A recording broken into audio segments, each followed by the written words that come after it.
Welcome to my review of Wonder Boy Returns Remix for the PC. I'm playing it on PC, but it's available on most modern platforms, I believe. It took me around 2 hours and 36 minutes to beat the game, and I will drop a link to my tutorial, which has full commentary breaking down all the strats that I used. So you may find that a useful little companion video to this one.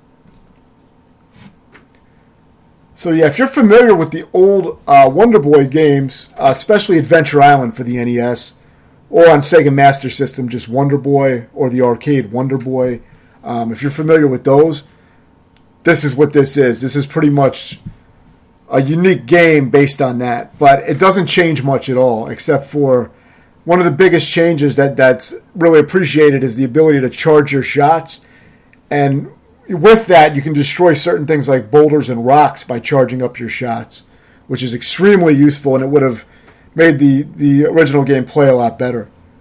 So that's one of the big changes. You have two characters you can choose from.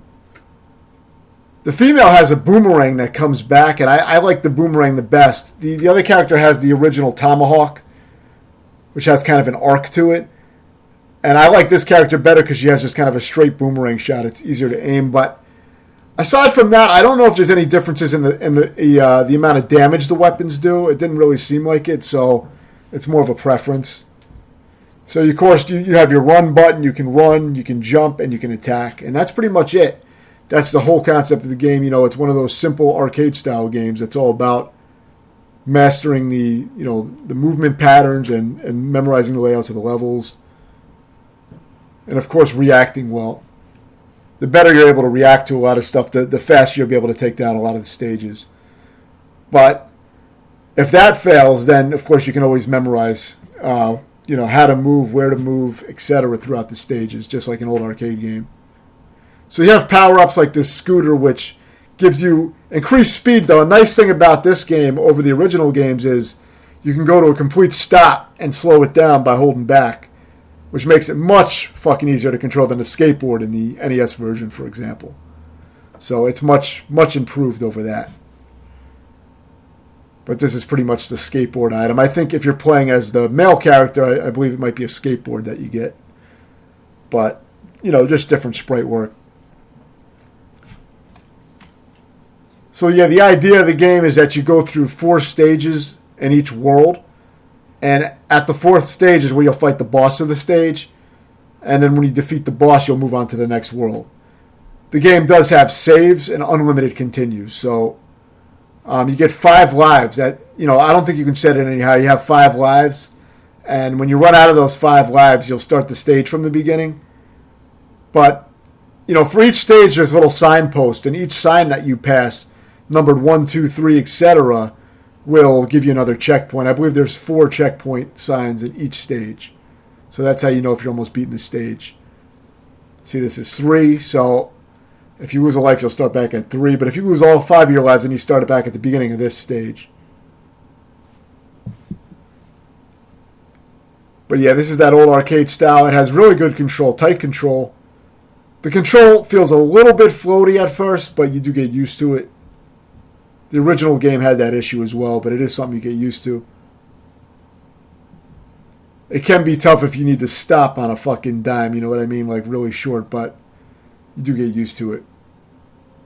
So you can kind of slow this vehicle down, which you could not really do in the original. I mean, you could slow it down a little bit, but in this you can just take it to a complete stop. And that's a big improvement. Now, by collecting fruit, you'll keep your health up. Your health is also your timer, that big bar. When that counts all the way down, you just die. You also die in one hit. But, when that goes down, you die. But in this game, it's not like the old games that encouraged speed running. Because in this game, the food is kind of an optional thing to get. I mean, you want to get it sometimes, but you don't need to really get it that much. Because you'll get to the checkpoint signs at least in plenty of time before you run out of food. So while it does help, the timer is not as strict in this at all. In fact, this game is much easier than the original Adventure Island or Wonder Boy. It's much easier than those games. So if you struggled with those original games, I'm actually working on Adventure Island now. I'm pretty far in it. But if you struggled on those, then this is a good one to start with.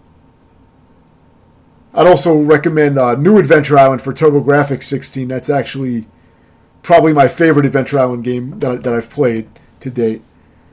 And I like that even better than this. But this was quite a good game. I really enjoyed this. But you have to enjoy this kind of trial and error gameplay, reactive gameplay. And, you're going to die a lot until you learn the stages.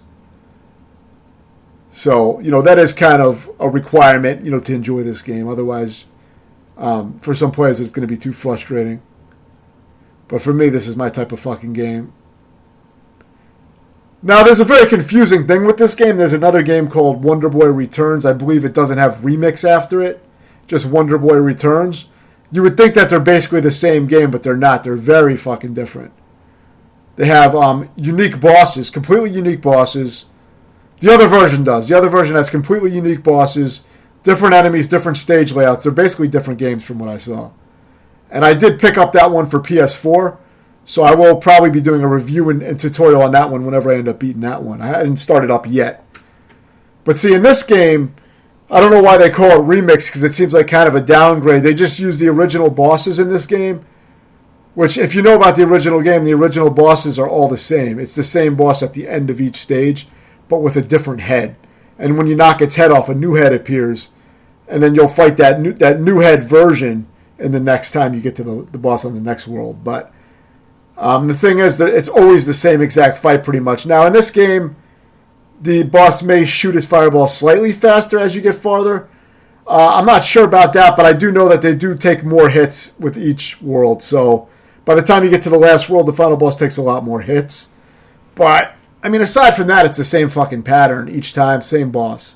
So that's kind of a downgrade from the version that's just called Wonder Boy Returns. That version has completely unique bosses, different areas, and things like that. This really recycles the same few backgrounds.